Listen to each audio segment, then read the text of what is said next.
Assalamualaikum warahmatullahi wabarakatuh. Kembali lagi di mata pelajaran IPA. Sebelumnya, bagi yang tidak hadir 2 minggu lalu di Kobar 8A1 dan Kobar 8A2, perkenalkan nama Ibu Fadilah Nur Azizah, Ibu mahasiswi UIN Sunan Gunung Jati Bandung dari jurusan Pendidikan Biologi semester 7. Di sini Ibu sedang melaksanakan PPL mata pelajaran IPA, sehingga Ibu akan menggantikan tugas Bu Ulfah untuk mengajar mata pelajaran IPA tersebut. Silahkan kalian simak atau pelajari PPT maupun materi yang telah Ibu berikan dan kerjakan tugasnya sesuai dengan perintah yang telah Ibu berikan. Pada kesempatan kali ini, kita akan belajar tentang sistem pencernaan manusia. Nah, apakah kalian pernah mendengar apa itu sistem pencernaan? Pasti pernah ya, tetapi mungkin hanya sepintas. Ibu akan memberikan beberapa pertanyaan kepada kalian sebagai pengantar untuk mengetahui kita ini akan belajar apa sih di sistem pencernaan. Ketika sebelum berangkat sekolah, apakah kalian sarapan terlebih dahulu? Mungkin ada yang sarapan dan juga ada yang tidak. Nah, apa yang kalian rasakan ketika kalian sarapan terlebih dahulu dan tidak sarapan terlebih dahulu? Pasti kalian akan merasakan perbedaannya ya. Untuk keseharian kalian yang memiliki kebiasaan sarapan terlebih dahulu, maka kalian akan memiliki energi yang lebih dibandingkan dengan orang yang tidak sarapan terlebih dahulu. Jika kalian sarapan terlebih dahulu, maka tubuh kalian akan lebih kuat, kemudian belajarnya menjadi semangat dan juga fokus, serta tidak gampang lelah. Sedangkan orang yang tidak sarapan terlebih dahulu, maka akan memiliki semangat belajar yang rendah, sulit fokus, kemudian ingin cepat-cepat istirahat untuk segera jajan ke kantin. Nah, dari situ kalian pernah berpikir tidak, mengapa tubuh kalian itu berbeda ketika makan dan juga tidak?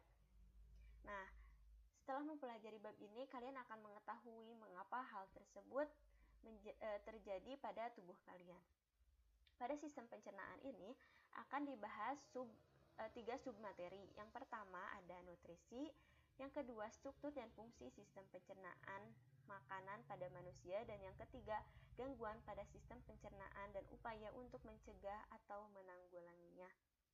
Nah, pada submateri nutrisi akan dibahas tentang kebutuhan energi dan juga jenis nutrisi. Untuk submateri yang kedua ini akan dibahas tentang organ pencernaan utama dan organ pencernaan tambahan. Sedangkan yang ketiga akan dibahas tentang obesitas, kemudian ada karies gigi, MAH, hepatitis, dan juga diare. Nah, makanan. Makanan ini merupakan sumber energi utama bagi makhluk hidup. Yang tanpa makanan ini, maka tubuh manusia dapat mati karena tidak mempunyai energi untuk bertahan hidup. Kemudian, apa yang kalian rasakan jika tidak makan seharian? Seperti yang tadi Ibu sudah tanyakan ya, maka tubuh kalian akan merasa lemas dan tidak berenergi sehingga tidak bersemangat melakukan kegiatan. Pada bab ini, kita akan mempelajari betapa pentingnya peran makanan dan apa saja jenis makanan serta kandungan gizi yang terdapat di dalamnya. Seperti itu ya anak-anak. Kemudian ada nutrisi ya. Pada pertumbuhan, seperti kalian semua, kalian itu membutuhkan asupan nutrisi yang cukup untuk menunjang pertumbuhan. Baik itu untuk pertumbuhan manusia yang mulai dilahirkan, yaitu membutuhkan nutrisi berupa susu, kemudian hingga menuju ke balita bertambah menjadi ditambahkan dengan asupan gizi seperti bubur, kemudian hingga dewasa bertambah menjadi makanan yang dapat dikunyah dengan sendiri dalam bentuk yang kompleks. Untuk menunjang pertumbuhan manusia ini dibutuhkan nutrisi yang cukup yang berasal dari makanan. Makanan ini berperan dalam memberikan energi dan sebagai bahan untuk perkembangan, pertumbuhan, dan perbaikan sel tubuh. sehingga makanan harus dipilih agar kandungan nutrisi dalam tubuh ini terpenuhi. Nah, kebutuhan energi ini digunakan untuk kegiatan seperti belajar, kemudian berjalan ke sekolah, membaca buku. Jika kalian sedang di rumah, yaitu dapat menonton televisi, bermain game, membantu orang tua. Nah, semua itu membutuhkan energi.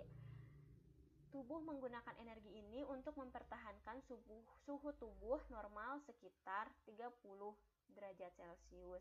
Nah, jika kekurangan makanan atau energi, maka tubuh kalian itu cenderung bisa lebih dingin atau lebih panas, tidak pada suhu normal pada suhu 30 derajat Celcius. Nah, jumlah energi yang dibutuhkan untuk aktivitas tersebut menggunakan satuan kalori. Yang satuan kalori ini atau disingkat dengan kal sama dengan jumlah energi yang dibutuhkan untuk menaikkan suhu 1 gram air sebesar 1 derajat Celcius. Nah, ini ada contoh kebutuhan energi yang diperoleh dari makanan, yaitu bisa dari nasi, kemudian ada dari roti dan juga dari pisang. Jumlah kalori yang dibutuhkan pada beberapa aktivitas, contohnya berjalan kaki naik tangga sebanyak 1100 kilokalori, kemudian ada berjalan, berenang, latihan berat, berjalan-jalan, dan beristirahat, itu memiliki kalori yang dibutuhkan oleh tubuh itu berbeda-beda tergantung dengan kegiatan yang sedang kita lakukan. Nah, keseimbangan energi dapat terjadi ketika kalori yang masuk dalam tubuh melalui makanan sama dengan kalori yang dikeluarkan melalui metabolisme tubuh dan aktivitas otot. Contohnya, ketika kalian makan, maka setelah kalian makan itu tubuh kita ini memiliki energi. Nah, energi itu harus kita salurkan dalam berbagai kegiatan. Contohnya yaitu tadi kayak belajar, berjalan kaki. Jadi setelah makan itu bagusnya emang digerakkan, jangan didiamkan. Nah, kalori yang berlebih dalam tubuh karena tidak digunakan akan disimpan dalam bentuk lemak pada jaringan tubuh, sehingga tubuh itu menjadi gemuk. Dan sebaliknya, jika kalori dalam tubuh dikeluarkan secara berlebih, maka tubuh akan melakukan pembakaran simpanan kalori di dalam tubuh tersebut. Seperti itu. Selanjutnya ada jenis-jenis nutrisi. Makanan yang dikonsumsi itu harus mengandung nutrisi dan gizi. Nutrisi dan gizi ini adalah zat yang dibutuhkan makhluk hidup sebagai sumber energi untuk mempertahankan kesehatan, pertumbuhan, berlangsungnya fungsi normal pada setiap jaringan dan organ, dan lain sebagainya. Ada 6 jenis nutrisi yang harus dikonsumsi setiap harinya. Yang pertama ada karbohidrat, yang kedua ada lemak, yang ketiga ada protein, yang keempat ada vitamin, yang kelima ada mineral, dan yang keenam ada air. Apakah kalian setiap harinya mengkonsumsi 6 jenis nutrisi ini? Jika tidak, silahkan setelah mengetahui jenis-jenis nutrisi ini, lengkapi setiap harinya.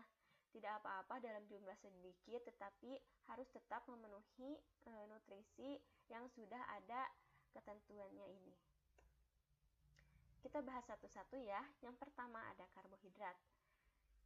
Setiap molekul karbohidrat ini terbuat dari karbon, hidrogen, dan juga oksigen. Nah, karbohidrat adalah sumber utama energi bagi tubuh. 1 gram karbohidrat menghasilkan 4,1 kilokalori. 3 jenis karbohidrat itu diantaranya ada gula, kemudian ada pati, dan juga serat. Contoh makanan yang mengandung gula yaitu ada buah-buahan, susu, dan madu. Ini gambarnya ya, buah-buahan. Kemudian ada contoh yang kedua yang mengandung pati.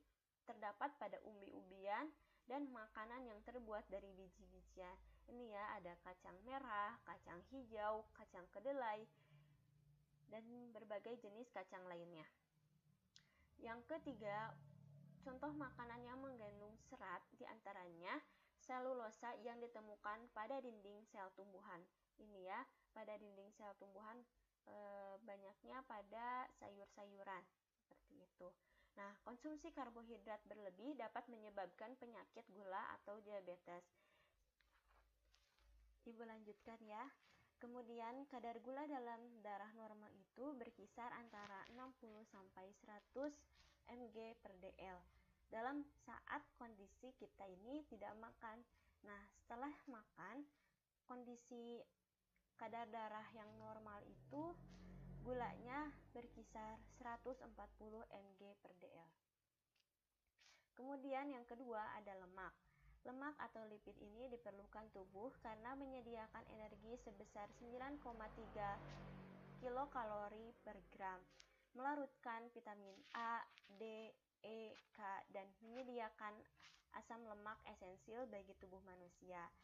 Nah, selama proses pencernaan lemak ini akan dipecah menjadi molekul yang lebih kecil, yaitu berupa asam lemak dan juga gliserol. Lemak ini merupakan unit penyimpanan yang baik untuk energi. Berdasarkan struktur kimianya, dikenal ada lemak jenuh dan juga lemak tidak jenuh. Untuk lemak jenuh ini biasanya cair pada suhu kamar, contohnya ada pada biji-bijian. Ini ya contohnya. Ada pada lemak pada biji wijen, kemudian ada biji kacang hijau, dan biji lainnya ya. Kemudian ada lemak jenuh yang biasanya padat pada suhu kamar. Contohnya ada pada daging, susu, keju, minyak kelapa, dan juga minyak kelapa sawit. Yang ketiga ada protein. Protein ini dibutuhkan sebagai penghasil energi untuk pertumbuhan dan menggantikan sel-sel tubuh yang rusak, sebagai pembuatan enzim dan hormon, dan pembentukan antibodi, yaitu untuk sistem kekebalan tubuh. Protein ini merupakan molekul besar yang terdiri atas sejumlah asam amino.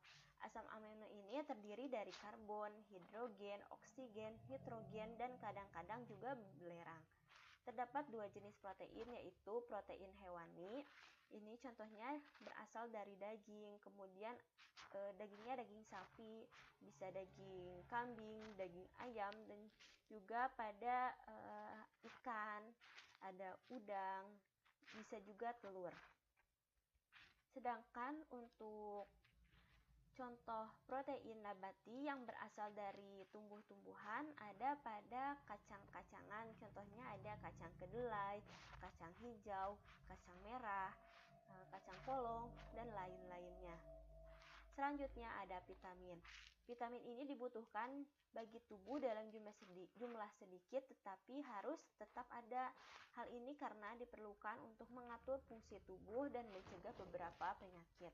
Vitamin ini dikelompokkan menjadi dua, ada vitamin yang larut dalam air, contohnya vitamin B dan C, dan vitamin yang larut dalam lemak, contohnya ada vitamin A, D, E, dan K.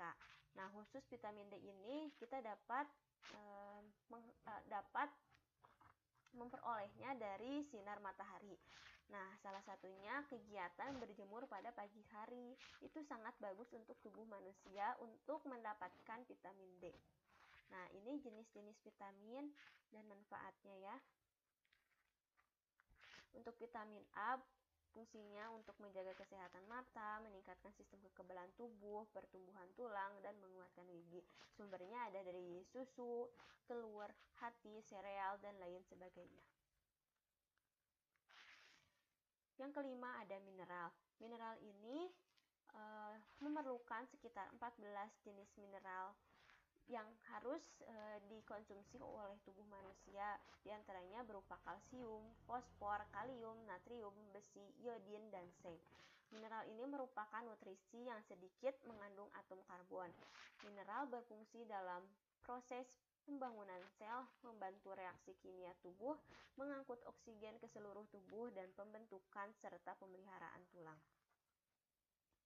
Nah, ini ada berbagai mineral yang dibutuhkan tubuh. Contohnya tadi ya, kalsium, fosfor, kalium, sodium, natrium, besi. Dan ini kegunaannya serta ini sumber yang kita harus dapatkan dari sumber-sumber ini. Yang terakhir ada air. Nah, air ini penting bagi tubuh untuk menjaga kelangsungan hidup. Nah, sel-sel dalam tubuh ini membutuhkan air untuk beraktivitas. Sekitar 60% sampai 80% sel tubuh makhluk hidup ini terdiri atas air. Nah, kebutuhan air untuk tubuh manusia ini sebanyak 2 liter atau 8 gelas. Sumber air ini bukan hanya dapat diperoleh dari air minum, tetapi juga dapat diperoleh dari makanan yang mengandung banyak air. Contohnya ada semangka.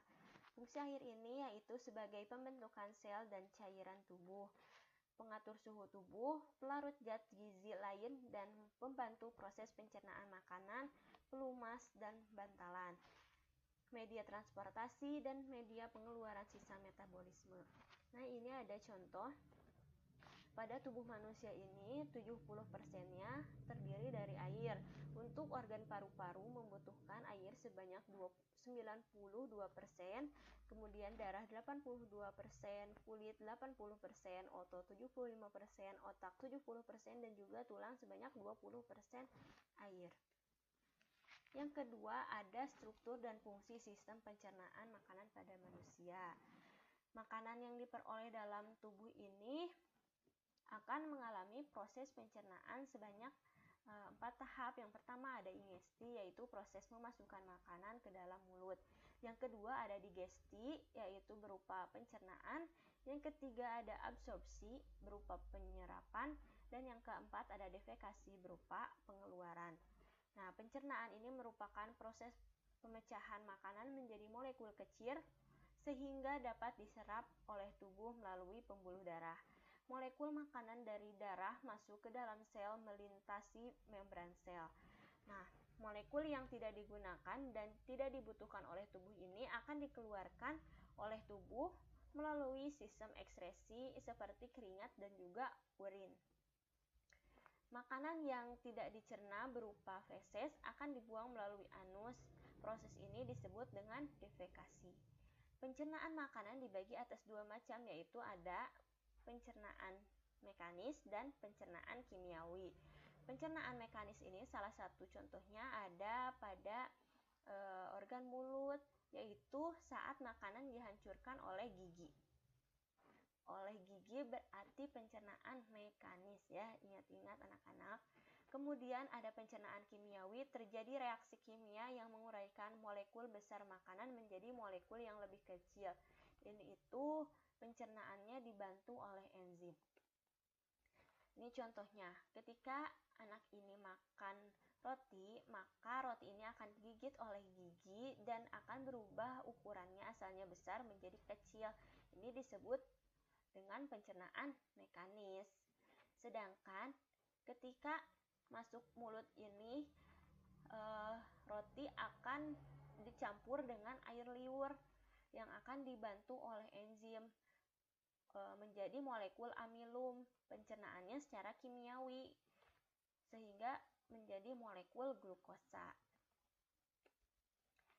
Yang selanjutnya ada organ pencernaan utama.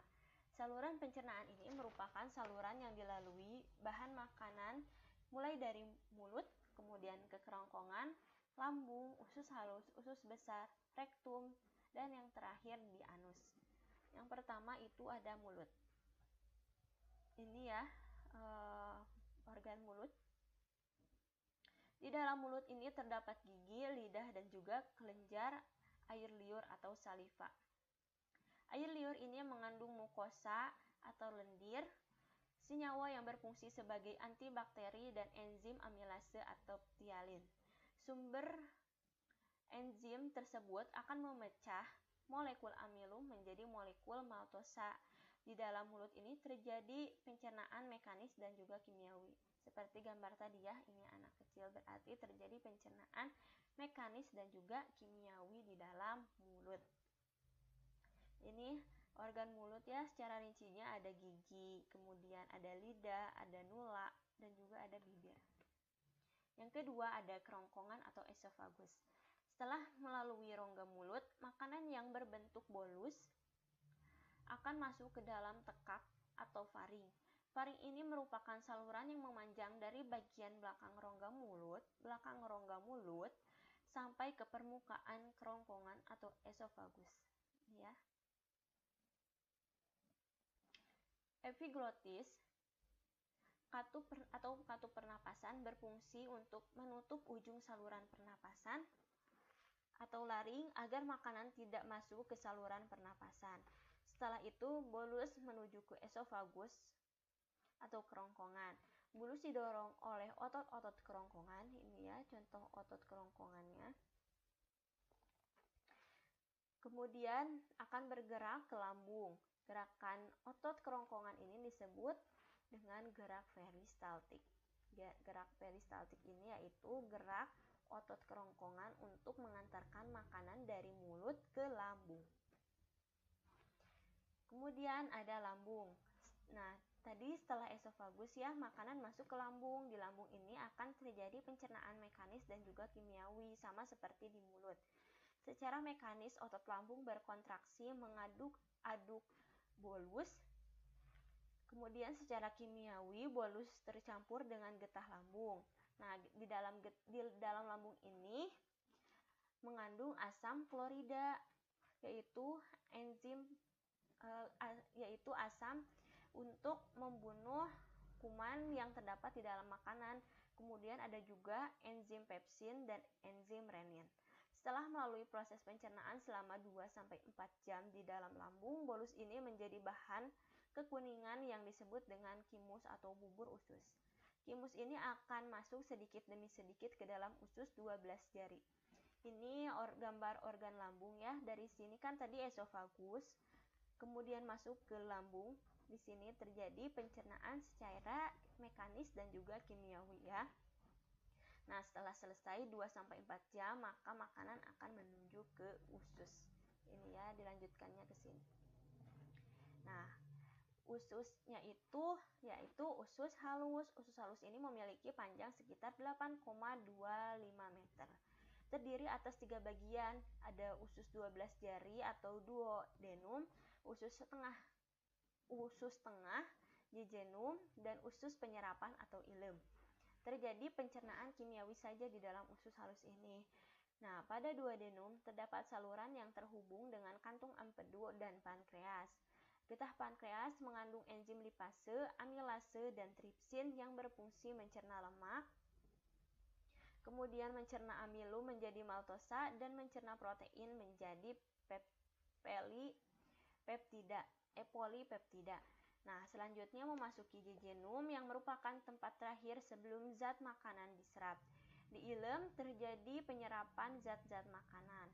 Nah, glukosa, vitamin yang larut dalam air, kemudian ada asam amino dan mineral setelah diserap oleh villi usus akan dibawa oleh darah menuju hati dan diedarkan ke seluruh tubuh. Nah, struktur usus manusia ini memiliki lipatan-lipatan ini ya, lipatan-lipatan yang baik bagi yang terdapat di dalam maupun di luar usus ini. Nah, villinya. Nah, selanjutnya ada usus besar. Usus besar ini memiliki kolon dengan panjang kurang lebih 1 meter dan terdiri dari kolon ascendens atau naik, kolon transversum mendatar, dan juga kolon descendens yang menurun. Dan terakhir pada anus. Bahan makanan yang sampai pada usus besar ini dapat dikatakan sebagai zat-zat sisa. Zat-zat sisa ini dapat bertahan selama 1-4 hari. Nah, usus besar ini berfungsi untuk mengatur kadar air pada sisa makanan. Ini bagian-bagian ususnya ya, kolon naik, kolon mendatar, kolon turun. Ini ada usus buntu di sini. Dah bergeraknya itu ke sini, ke anus. Yang selanjutnya ada organ pencernaan tambahan. Organ pencernaan tambahan ini berupa kelenjar pencernaan yang terdiri dari hati, empedu, dan juga pankreas. Yang pertama ada hati. Hati ini merupakan kelenjar terbesar dalam tubuh yang berada pada bagian rongga perut sebelah kanan di bagian bawah diafragma. Berperan dalam proses detoksifikasi untuk menetralisir racun dalam darah sehingga tidak berbahaya bagi tubuh. Berperan juga menjaga keseimbangan kadar glukosa darah yang merupakan organ penyimpanan zat besi, vitamin A, D, K, dan B12. Ini ya organ hati itu. Selanjutnya ada kantung empedu. Merupakan organ yang berada di bawah hati. Ini ya, kantung empedu. merupakan tempat menyimpan getah empedu yang dihasilkan oleh hati. Getah empedu ini berwarna kuning kehijauan karena mengandung pigmen bilirubin. Bilirubin ini merupakan pigmen yang terbentuk dari pemecahan hemoglobin. Kemudian getah empedu ini akan dikeluarkan usus halus dan berperan dalam mengemulsi lemak. Yang ketiga ada pankreas. Ini ya, untuk organ pankreasnya.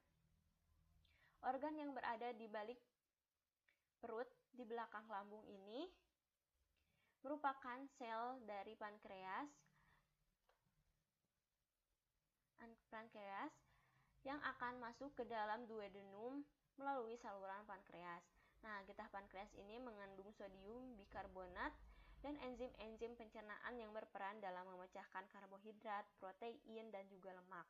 Merupakan kelenjar endokrin yang menghasilkan hormon insulin. Jangan lupa ya, ini pankreas, kantung empedu, dan juga hati, organ pencernaan tambahan. Selanjutnya ada gangguan sistem pencernaan. Untuk gangguan sistem pencernaan ini ada beberapa contoh ya. Yang pertama ada obesitas. Obesitas ini merupakan suatu kondisi tubuh yang memiliki kandungan lemak berlebih sehingga dapat menimbulkan efek negatif pada kesehatan. Disebabkan karena konsumsi makanan yang berlebih dan kekurangan aktivitas tubuh. Upaya mencegah penyakit obesitas ini yaitu dengan berolahraga dan juga menjaga pola makan. Ini ya contohnya gambar orang yang mengalami obesitas akan mengalami penyakit jantung, varises, kemudian diabetes, arteritis, darah tinggi, dan juga stroke. Selanjutnya ada karies gigi. Karies gigi atau gigi berlubang ini merupakan kerusakan gigi akibat infeksi bakteri yang merusak lapisan gigi sehingga merusak struktur gigi orang tersebut. Biasanya disebabkan oleh kurangnya menjaga kebersihan mulut. Upaya mencegahnya yaitu dapat melakukan pembersihan gigi secara rutin, minimal menyikat gigi itu sebanyak 2 kali sehari. Membersihkan gigi dengan menggunakan benang gigi dan menggunakan obat kumur. Ini ya contoh karies gigi. Ini yang hitam-hitam. Selanjutnya ada MAG.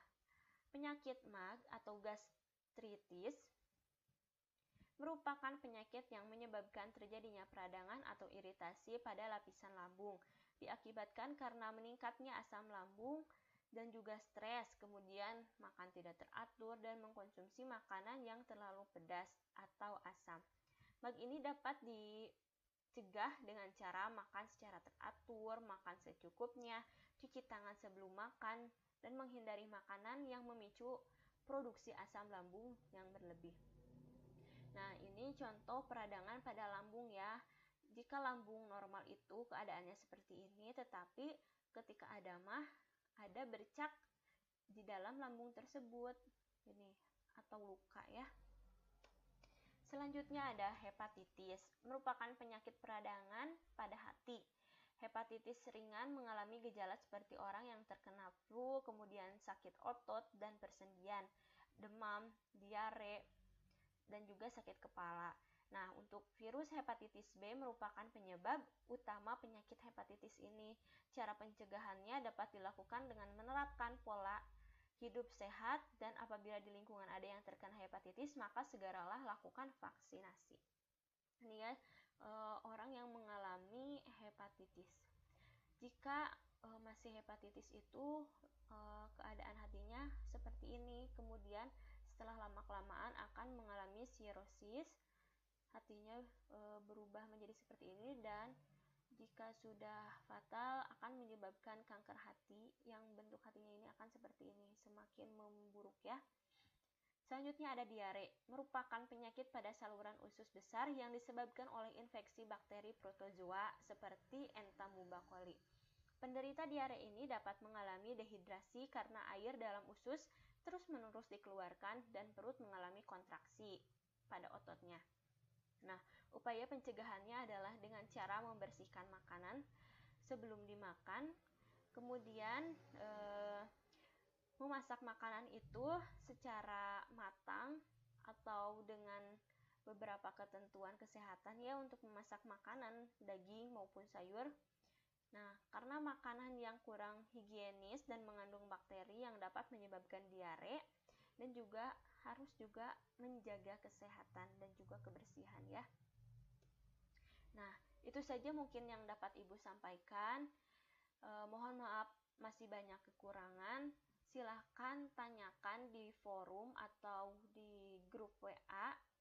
Untuk materi sistem pencernaan ini, silahkan bertanya sebanyak mungkin agar Ibu tahu kalian sudah paham sampai mana. Nah, setelah ini Ibu akan memberikan beberapa tugas untuk mengetahui kalian ini akan seaktif apa, kemudian mengerjakan tugasnya tepat atau tidak, kemudian dapat memahami materi ini dengan baik atau tidak juga. Terima kasih. Wassalamualaikum warahmatullahi wabarakatuh. Sampai jumpa di video pembelajaran selanjutnya.